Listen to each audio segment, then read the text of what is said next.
Kali ini saya akan mereview sebuah aplikasi kasir yang ditujukan untuk usaha depot air.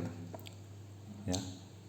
Jadi aplikasi ini sudah memenuhi standarisasi untuk usaha depot air, ya. Karena modul yang di dalamnya boleh dikatakan sudah cukup komplit, ya. Langsung aja kita mulai. Jadi ada yang pertama pastinya pendataan konsumen, ya, yang ini. Jadi konsumennya itu didata, ya. Kemudian yang didata itu yang pasti ada foto rumah, ya. Ini bukan foto konsumennya tapi foto rumah konsumen, ya. Kemudian ada titik lokasi juga. Ini untuk mempermudah kurir mengantar galon nantinya. Ya, ini bisa diklik juga. Kemudian nanti kita akan menuju ke sana, ya. Klik ini, yang tanda mobil ini. Kemudian juga ada historinya, ya, contoh. Histori penjualannya, ya, nampak semua ini. Jadi pelanggan itu kita tahu bahwasanya dia sudah ambil berapa banyak galon air, kemudian di tanggal berapa, kemudian pembayarannya berapa, itu semua terdata, ya. Lalu juga ada yang namanya di sini sistem piutang. Jadi kalau ada piutang langsung tertera sama target hari, ya. Sama juga ini jumlah pinjam galon. Jadi kita tahu customer Pak Udin ini punya piutang sebesar 265.000, kemudian total pinjaman galon 3, tanggal transaksi terakhir sekian, dan pembelian terakhir 2 galon. Ya, jadi di sini ada kontrol hari juga. Jadi kalau misalnya dari target harinya dia lewat, ini kita klik, ya. Kalau target lama harinya ini kita set 0 pula. Seharusnya ini 3 gitu. Jadi kalau udah lewat dia akan muncul berapa hari sudah nggak ngambil air. Ya, oke. Itu ya tadi pendataan konsumen. Kemudian ada kawasan ongkos antar, itu maksudnya ini. Jadi pelanggan itu kan kita antar, ini ya kawasannya. Kita antar, kita lihat lokasinya, dia di zona berapa. Ya, di zona berapa. Kalau misalnya tadi Pak Udin kita kenakan di zona 2, berarti sekali antar 1 galon itu kenanya 2.000. Lalu untuk upah antarnya, ya, upah antarnya itu yang tanggung perusahaannya, tidak dilimpahkan lagi, cuma dibagikan ke driver atau ke kurir itu 1.000. Ya, oke. Kemudian ini ada juga historinya, ya, kawasan itu pelanggannya siapa aja dalam kawasan, misalnya zona 1. Nah ini ada dua apa maksudnya, 2 pelanggan. Oke, kita kembali lagi. Kemudian ada upah antar dan bonus kerja karyawan. Jadi upah antar yang tadi, ya, yang di kawasan itu kan.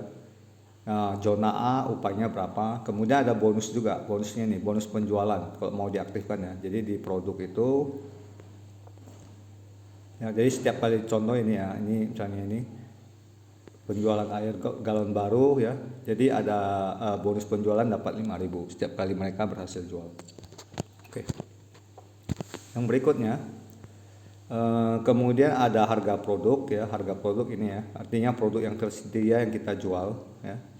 Nah di sini juga sudah mencakup persediaannya. Jadi misalnya ini jenis persediaan galon kosong, tisu basah, tutup galon. Ini kan nggak dijual, tapi akan terpakai, ya.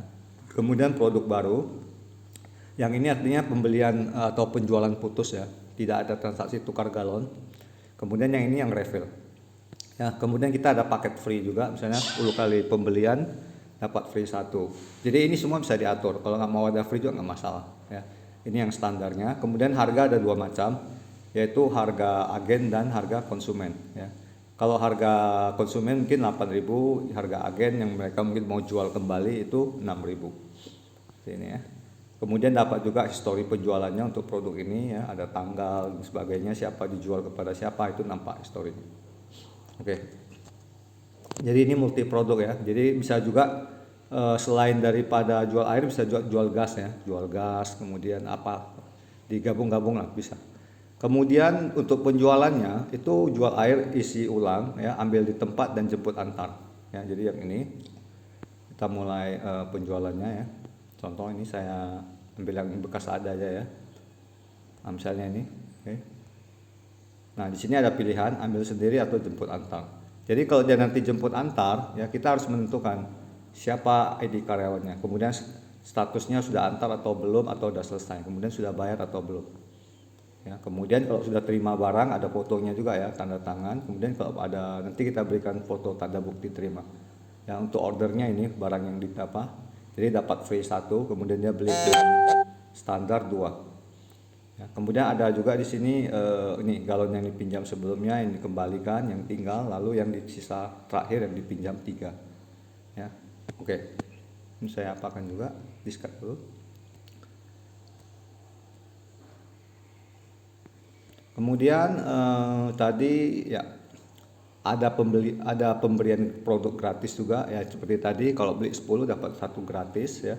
Kemudian ada kontrol meteran air ya. Jadi air yang keluar itu bisa kita kontrol. Ini biasanya untuk mencegah kecurangan daripada karyawan ya. Artinya misalnya air yang keluar dari meteran misalnya 3 kubik itu seharusnya 150 galon. Ya, tapi yang terjual itu misalnya hanya 50 galon, berarti ada apa ya, kesimpulan gitu seperti ini, penjualan ada yang kurang. Jadi ada faktor logika masuk di akal nggak penjualan dengan air yang keluar seberapa banyak ya. Jadi ini sebagai kontrolnya nanti untuk owner. Kemudian sistem kontrol pinjam galon ya. Tadi seperti saya katakan bahwasanya konsumen itu bisa pinjam galon ya, sistemnya di sini ya. Jadi ini kayak gini ya, pinjam 3, tanggal pemberian terakhir, kemudian ada piutang juga. Kemudian kontrol target lama hari pengambilan. Jadi seperti tadi juga yang setelah sampaikan bahwasanya konsumen itu ditetapkan hari apanya, hari pengambilannya berapa lama ya. Di sini yang saya target 5 hari ya. Jadi kalau hari ini ambil 5 hari ke depan, misalnya lewat 2 hari lagi atau sudah seminggu, maka otomatis angka 2 hari ini muncul di sini. Jadi kita sudah tahu sudah lewat 2 hari dari target pengambilan. Jadi kita bisa prioritaskan yang lewat harinya besar. Atau misalnya kita kontak, kita dengan menelepon seperti ini ya. Atau WhatsApp juga bisa nantinya. Ya Pak, udah siap, kenapa airnya nggak diambil, mau ambil nggak gitu. Jadi lebih kepada marketing kontrolnya ya. Lalu ada kontrol piutang seperti tadi juga, bisa piutang si kita tahu pelanggan yang mana yang hutangnya berapa. Lalu ada proses pembelian untuk persediaan ya maksudnya. Jadi yang di sini pembelian itu adalah pembelian persediaan. Ya, ini juga bisa tunai, bisa kredit. Ya. Kemudian ini kita pilih ya, kita tes ya, ada bond asli ya, juga nanti ada jenis transaksinya tunai atau kredit. Ya, di sini ada juga hutang sebenarnya. Ya, kemudian ada retur juga nanti. Ya. Jadi ini cukup lengkap lah untuk pembeliannya. Kemudian ada kontrol persediaan yang tadi ini ya. Kalau kita lihat ininya misalnya inilah ya misalnya ya, atau misalnya galon kosong, kita klik ya. Nanti itu semua nampak. Jumlah awalnya berapa, total pembeliannya berapa, terjual berapa, yang terpakai berapa. Jadi ini nggak ada terjual ya, biasanya terpakai. Ya. Kemudian untuk penjelasan lebih detailnya nanti kita di video satu lagi yang lebih komplit ya. Lalu ada input biaya operasional dan kas harian ya. Jadi untuk pembelian itu adalah pembelian barang-barang dagangan, sedangkan biaya operasional itu biaya harian, contohnya biaya pulsa, gaji karyawan ya. Sini dia. Ini. Kemudian pinjaman uang dan biaya lainnya. Lalu ada juga kas harian usaha. Jadi untuk laporan apanya di sini? Ini ada laporan kas harian.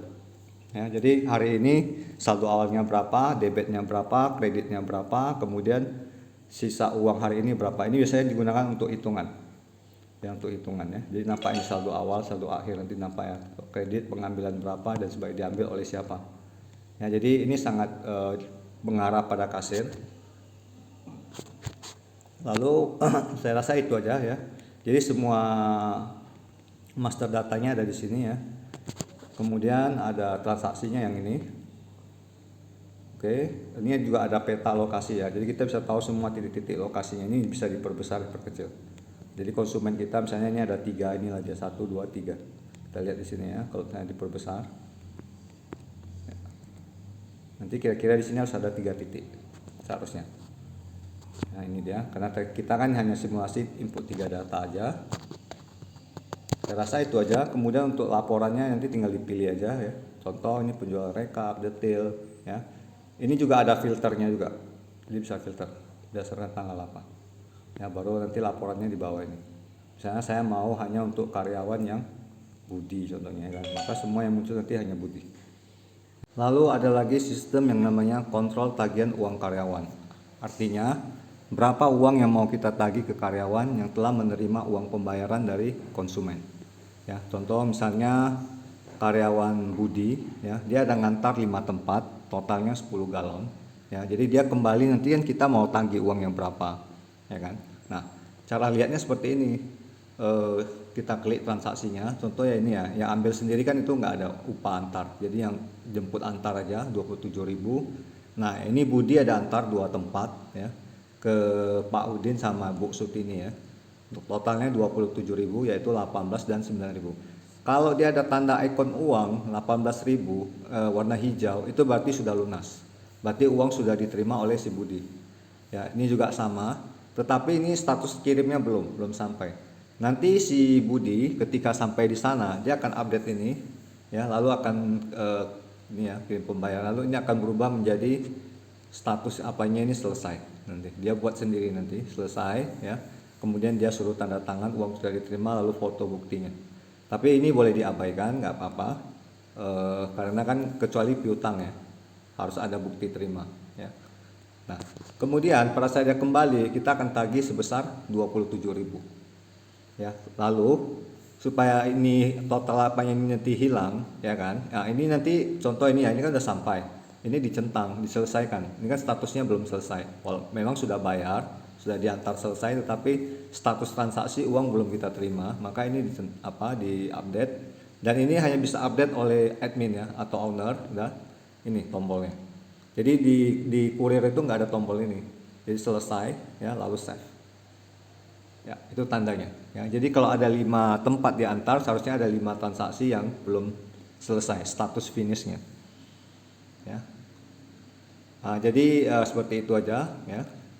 Nah, ini udah selesai kan, berarti nanti tinggal yang ditagih adalah 9.000 ya. Jadi ini sangat mempermudah kita mengontrol tagihan uang yang diterima oleh karyawan ya. Oke.